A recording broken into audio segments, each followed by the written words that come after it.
As the title will suggest, everything is three-pronged. Everything is broken up into three individual chapters. The first chapter being my absolute favourite. When I get into that, you'll know why without any major spoilers, so don't worry about that at all. Now, Everything, Everywhere, All at Once is directed by Dan Quan and Dan Schneinert, the two Dans, affectionately as they're known as. And what I like about this movie, it is absolutely bonkers with a capital B.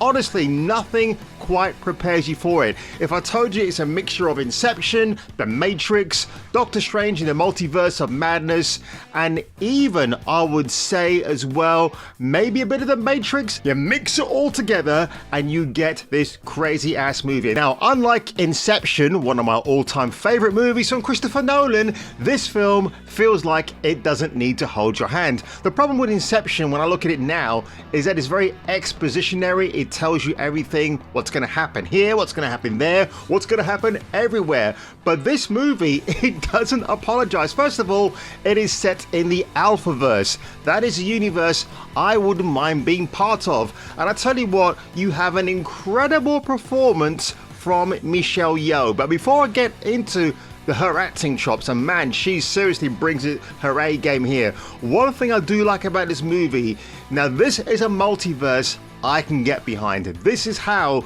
you do a multiverse movie slash story slash amazing visuals. Are you paying attention, Doctor Strange 2? Yeah, I'm talking to you especially. Also, Avengers Endgame is another one I can point fingers at. Now, interestingly enough, I mentioned that particular movie because this film is produced by Anthony and Joe Russo. They're just two of the producers, so that really shocked me. But then again, I can't say I'm surprised because they've moved away from Marvel now. They want to get in with A24. I believe they did a deal with them some time back, so I was kind of surprised to see their names here. And I will say Michelle Yeoh, God, man, this woman is the best thing to come out of Malaysia. And oh my God, I've loved her from the 90s, the mid 80s, and you know what? She's like a fine wine. The more older she gets, the better she looks. And I know she had a little bit of plastic surgery a few years ago, but looking at her in this film, it seems that she's gotten rid of those remnants. She's back to being au naturel, and she delivers not just one performance. In fact, I probably can't even, maybe she's given like 20 different performances here. I love to see the pitch that they sent to her, like, we would like you, Michelle, to be in this absolute balls to the bonkers wall of a movie. And boy, she does deliver. Look, I don't give a crap about the Oscars anymore, but I would like to see her being nominated for Best Leading Actress in a Main Feature Film because she knocks it out of the ballpark. There are some things that I've seen Michelle Yeoh in recently where she's not quite delivered the acting chops because the material doesn't serve her well. She wasn't directed very well. I mean, Star Trek Discovery, Michelle, what we do love being in that atrocity of a Star Trek show. But man, she does bring it here. Now, you know what? She's got an amazing cast. Ke Huy Quan, who played Short Round in Indiana Jones and the Temple of Doom. He makes a comeback and he is great as Evelyn's husband. Evelyn played by Yeoh, of course. And you got Stephanie Zhu as the daughter Joyce. And oh my God, I tell you, the supporting cast are incredible. You got Jenny Slate as Dog Woman. I will say no more about that one because when you see why she's called that, it is pretty awesome. The set pieces are some of the craziest things I've seen for a long time in a Hollywood movie. Now, I would actually go as far as to say this is an original Hollywood film. It's A24 Productions, so what can you expect but nothing but the most honest of honest. And I will say the first act, or the first chapter, which is of course everything, it's there's a fight scene that involves a woman beating up a security guard with two dicks. I kid you not. I laughed so loud at that moment in the cinema that the Far Eastern Asian women who were sat next to me, and that was the coincidence that happened to be of that nationality sat right next to me. They obviously knew, like me, that where I sat in the audience was the best place to be. I could see one of them was just cracking up at my reaction. She didn't say anything. I could just feel the dots from her eyes looking at me straight away, and I just thought, keep it cool, Jace, it's all good.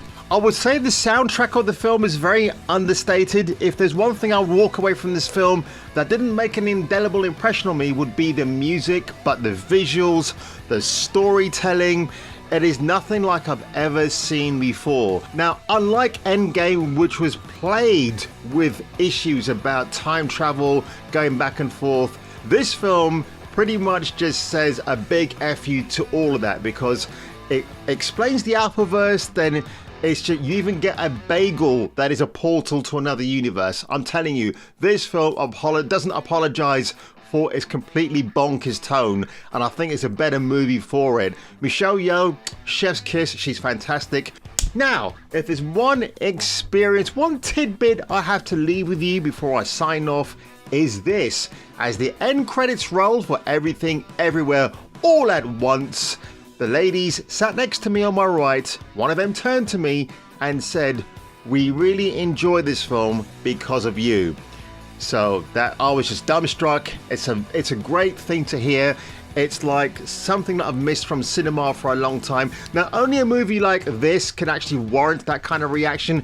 If you go to a superhero flick, you won't really get that, because by design, those films are supposed to elicit a certain type of reaction from the audience. But with this, it's an indie movie. It's had a medium budget to it. You had great performances all around. So when someone turns around and tells you that, it kind of makes you feel good. I kind of went and saw this film.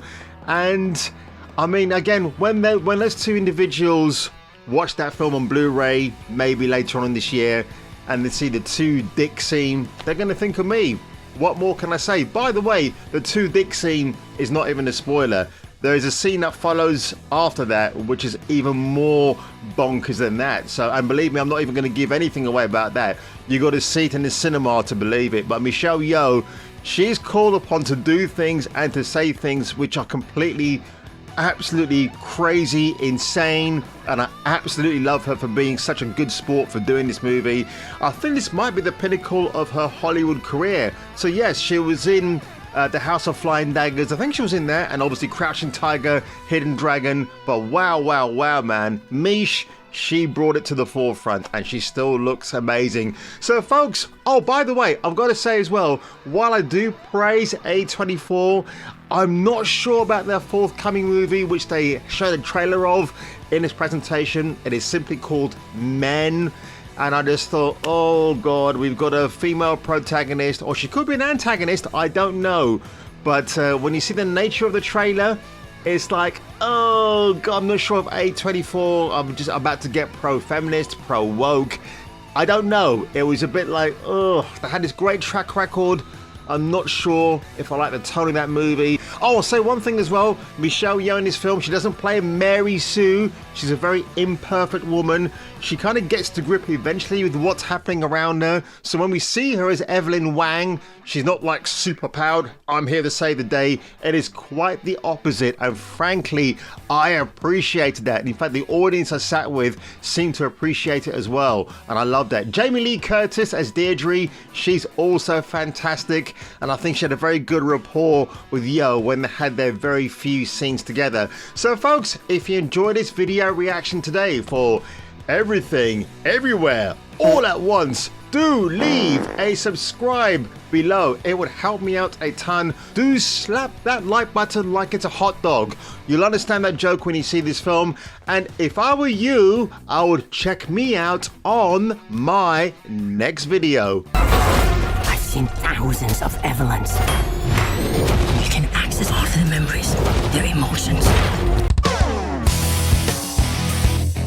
Like and subscribe, or get your nuts Krogan crushed with Jason King.